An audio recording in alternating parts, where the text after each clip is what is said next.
आपने अक्सर नोटिस किया होगा, जब एक रिलेशनशिप टूटने की एज पे होता है तो सबसे ज्यादा शोर अंदर हो रहा होता है, बाहर नहीं। ये बिल्कुल वैसे ही है जैसे कि एक तूफान से पहले एक शांति आती, एक बिल्कुल सन्नाटा सा छा जाता, जहां दोनों लोग एक ही घर में रहते हैं लेकिन अलग अलग दुनिया में जी रहे होते हैं। एक तरफ मैं सही हूं होता है और दूसरी तरफ तुम्हें मुझे समझना चाहिए था ये होता है, और बीच में सिर्फ एक खामोशी होती है जो सब कुछ कह जाती है। आज मैं किसी रिलेशनशिप को बचाने नहीं, उसे हील करने के बारे में बात करना चाहता हूँ आपसे। बिकॉज सेविंग में बहुत एफर्ट लगता है लेकिन हीलिंग में एनर्जी लगती जो ऑटोमेटिकली हो जाता है। ये वीडियो मैंने कुछ पार्ट्स में डिवाइडेड है और हर एक पार्ट अपने अंदर एक रिजेम्बलेंस रखता है, तो आप ध्यान से हर एक पार्ट को सुने, समझें, और लास्ट में जब सोल्यूशन आएगा तब आप सारे पार्ट्स को आपस में कनेक्ट कर पाए। चलिए शुरू करते हैं।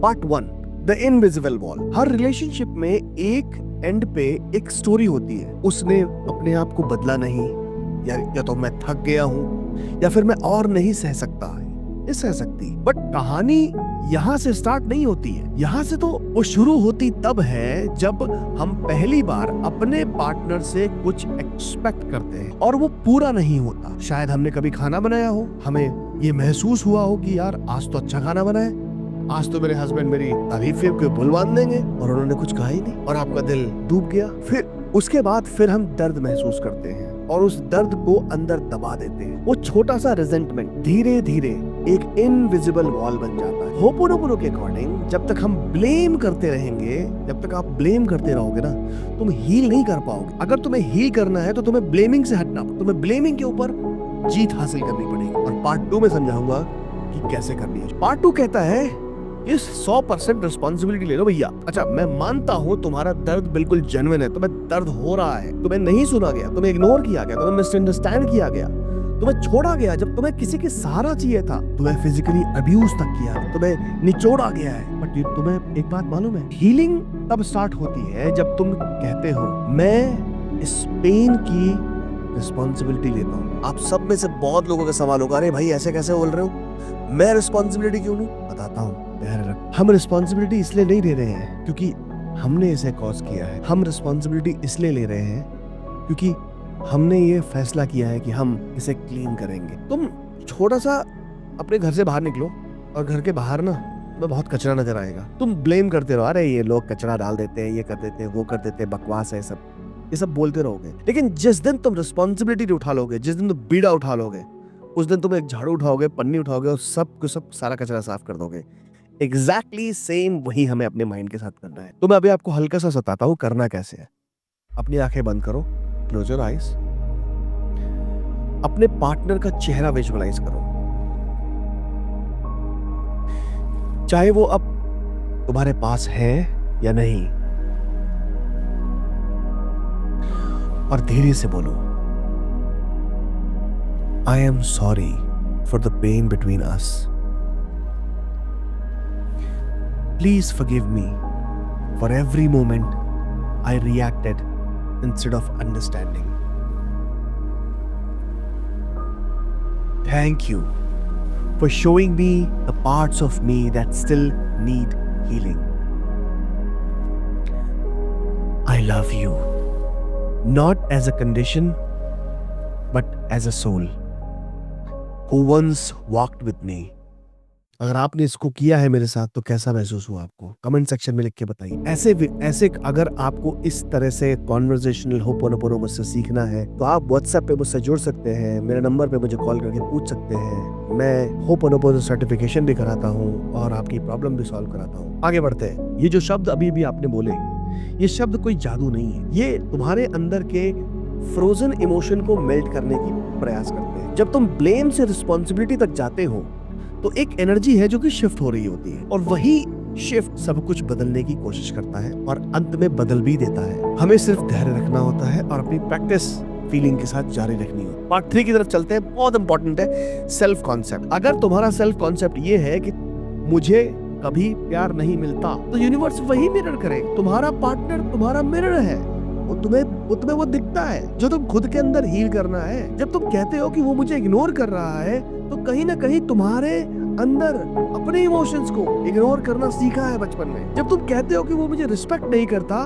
तो कहीं ना कहीं तुम अपनी बाउंड्रीज की रिस्पेक्ट नहीं कर रहे हो। देखो, ये बातें बहुत तकलीफ देने वाली और हार्श लग सकती हैं, बट ये सच है बॉस, और यहीं से ट्रांसफॉर्मेशन स्टार्ट होती है। मैं तुम्हें एक छोटा सा टास्क देता हूँ, एक छोटी सा जर्नलिंग एक्सरसाइज करोगे? मुझे पूरा यकीन है कि तुम करोगे। चलो 3 क्वेश्चन देता हूँ। इन क्वेश्चंस के ना आंसर्स तुम अपने पास रखना और पढ़ना बाद में। तुम्हें ना एक रिफ्लेक्शन आएगी अपने बारे में। क्वेश्चन नंबर 1, मुझे अपने पार्टनर के साथ क्या फील करना है? सेक्स, इंटीमेसी के साथ साथ और भी बहुत सारी चीजें होती हैं, वो भी लिखना। अगर मैं ऑलरेडी लव्ड होता तो मैं कैसे बिहेव करता? फिर क्वेश्चन नंबर 3, क्या मैं उस वर्जन को अभी जी सकता हूँ? इनके आंसर्स लिखो, आंखें बंद करके, टेक योर टाइम, समय लो और लिखो डिटेल में। इसको पॉज करो यहीं पे इस वीडियो को, ठीक है? उसके बाद लिखना जरूर, कभी आगे बढ़ो, नहीं तो फायदा नहीं है।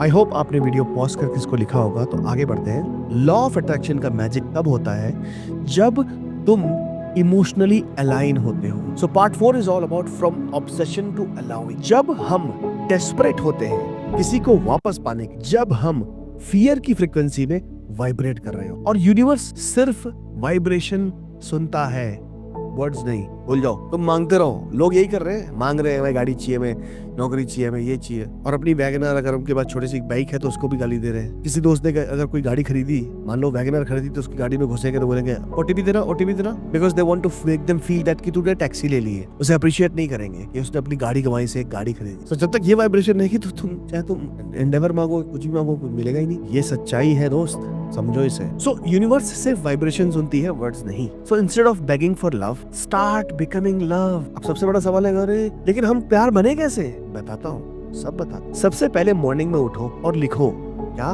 ग्रेटिट्यूड। अब बोलेगा अरे यार फिर वही ग्रेटिट्यूड का एकदम उन्होंने ड्रामा शुरू कर दिया। जब तक नहीं लिखोगे, नहीं करोगे, तब तक कुछ हासिल भी नहीं होगा। ऐसे वीडियो देखते रहोगे। और अगर मेरी बात मानते हो, आई एम सो हैप्पी। तुम्हारी लाइफ ट्रांसफॉर्म होने में बस कुछ ही दिन बाकी है। सो ग्रेटिट्यूड लिखो। Thank you for every lesson this relationship gave me. Thank you for reminding me what peace feels like. Thank you universe for helping me heal through love, not by pain. अपनी जिंदगी में, अपने relationship में ऐसा तो नहीं है कि तुम्हारी जिंदगी में हमेशा रिलेशनशिप पहले दिन से खराब ही था। कभी तो अच्छा रहा होगा, कभी तो वो प्यारे से मोमेंट आए होंगे जब आपने एक दूसरे के साथ टाइम स्पेंड किया होगा। उन्हें याद करो और उन्हें लिखना शुरू करो in the form of gratitude. इतना लिखने से कोई मैजिक नहीं होगा, और अगले दिन तो बिल्कुल भी नहीं होगा।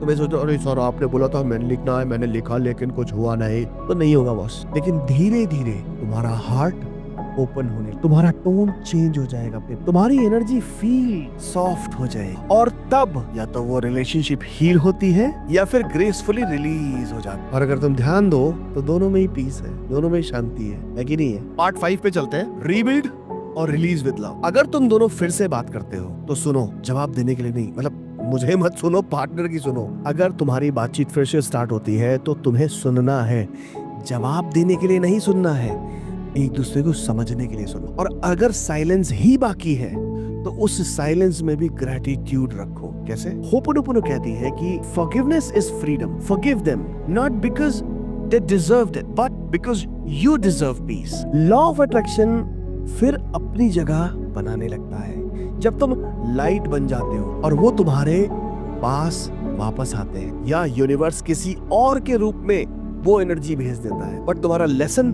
बिल्कुल कंप्लीट हो जाता है। पार्ट 6, हर रिलेशनशिप एक क्लासरूम होता है। किसी ने तुम्हें पेशेंस सिखाया, किसी ने बाउंड्री सिखाई, किसी ने सेल्फ रिस्पेक्ट सिखाई, और किसी ने अनकंडीशनल लव सिखाया। जब तक तुम सीख लेते हो तुम फ्री हो जाते हो। होपोनोपोनो और लॉ ऑफ अट्रैक्शन दोनों तुम्हें कंट्रोल नहीं, सरेंडर सिखाते हैं। सरेंडर का मतलब कभी भी हार मत समझो। जैसे बोले ना कि पाकिस्तान के कुछ फौजियों ने सरेंडर कर दिया था, यानी हार मान ली थी। नहीं नहीं, गलत मतलब है इसका। सरेंडर का मतलब हार नहीं होता है, ये फेथ है। यूनिवर्स मुझे कभी गलत जगह नहीं ले जाता। जैसे तुम भगवान के चरणों में अपना मत्था टेकते हो और बोलते हो भगवान मुझे सही राह दिखाओ, क्या कर रहे हो? सरेंडर कर रहे हो। तो आज अगर अपने रिलेशनशिप के एज पे खड़े हो, डिवोर्स फाइल हो चुका है, लगता है अब आगे नहीं बन पाएगी जिंदगी, रिलेशनशिप तोड़ने ही एक मात्र विकल्प लग रहा है और सब कुछ टूट रहा है, तो हमेशा याद रखना एक बात मेरी, शायद ये एंड नहीं है, ये क्लीन स्लेट है जहां से तुम